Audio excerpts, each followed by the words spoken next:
स्वागत करती हूँ। फ्रेंड्स, पिछले वीडियो में हमने बाबर के जन्म और प्रारंभिक जीवन के बारे में जाना था। अब इस वीडियो में हम बात करेंगे बाबर के भारत के प्रारंभिक आक्रमणों के बारे में। फ्रेंड्स, इस वीडियो में हम 3 टॉपिक के बारे में बात करेंगे। सबसे पहले हम बात करेंगे कि जब बाबर भारत आया तो उस समय भारत की राजनीतिक स्थिति कैसी थी। दूसरा टॉपिक होगा कि बाबर को भारत पर आक्रमण करने के लिए किन 3 लोगों ने आमंत्रित किया।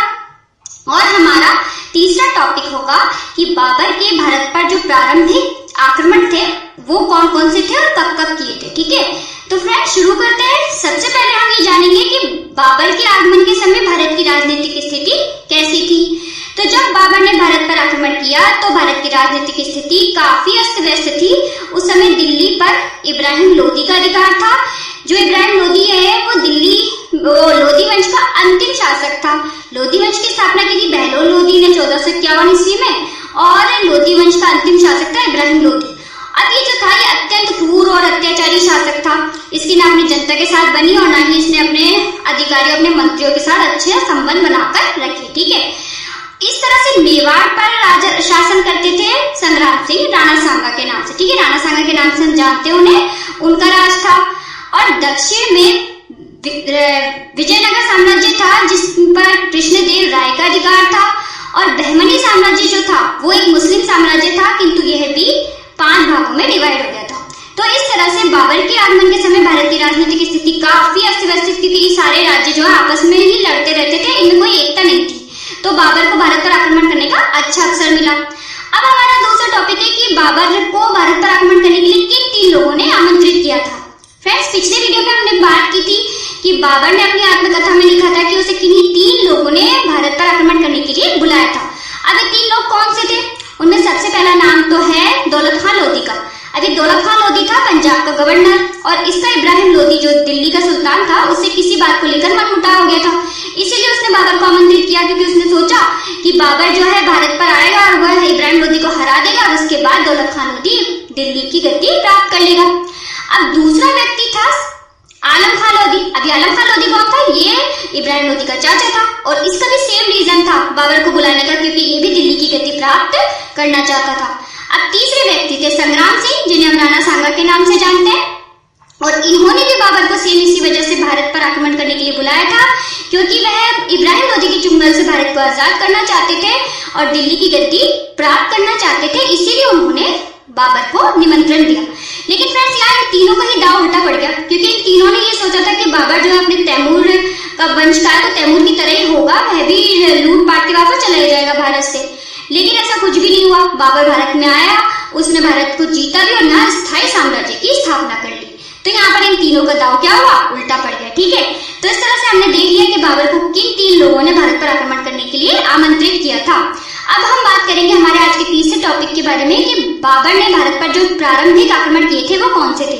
देखिए फ्रेंड्स, बाबर ने भारत पर 5 बार आक्रमण किए थे कुल, जिसमें से 4 बार जो आक्रमण किए थे वो उसने किए थे सीमा पर, भारतीय सीमा पर किए थे। ये इसलिए किए थे क्योंकि वो ये जानना ही चाहता था कि उसे भारत को स्थायी रूप से जीतने के लिए कौन सी रणनीति अपनानी चाहिए, भारत की परिस्थिति कैसी है, और उस हिसाब से उसने अपनी व्यूह रचना कैसे वो युद्ध करे, कैसे युद्ध की तैयारी करे जिससे वो भारत को जीत ले। तो ऐसे को जानने के लिए उसने भारत पर 4 बार आक्रमण किए थे शुरू में भारतीय सीमा पर।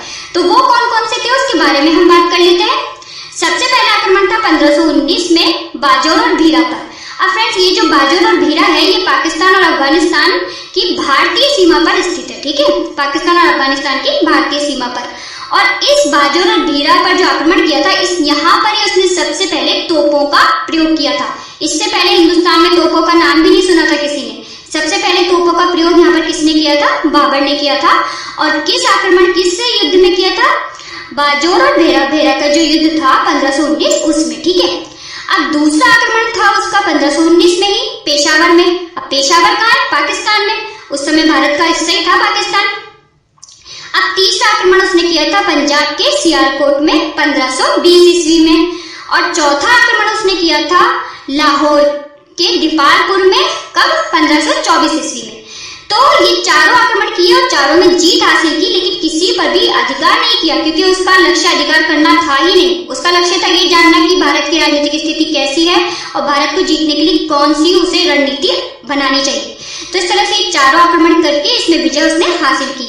कौन कौन से? 1519 ईस्वी में बाजौर और भीड़ा, 1519 में ही पेशावर, 1520 में पंजाब के सियालकोट और 1524 में लाहौर के दीपालपुर। ठीक है, अब इसके बाद बाबर ने भारत पर स्थायी रूप से विजय प्राप्त करने का अभियान चलाने का निश्चय किया। ठीक है, और जिसमें सबसे पहला युद्ध था पानीपत का, जो 21 अप्रैल 1526 में लड़ा गया था।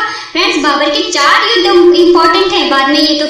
बाद में जो सीमा पर अभियान किए थे, उसके अलावा सीमा पर अभियान किए थे वो तो ये जानने के लिए किए थे कि क्या उसे कैसी रणनीति अपनानी चाहिए, लेकिन बाबर के 4 युद्ध जिसमें उसने स्थायी विजय हासिल की वो इंपॉर्टेंट है। सबसे पहला पानीपत का, फिर है खानवा का, फिर है चंदेरी का और लास्ट में है कौन सा? घाघरा का। तो इन चारों युद्धों के बारे में हम जानेंगे इसके नेक्स्ट पार्ट में।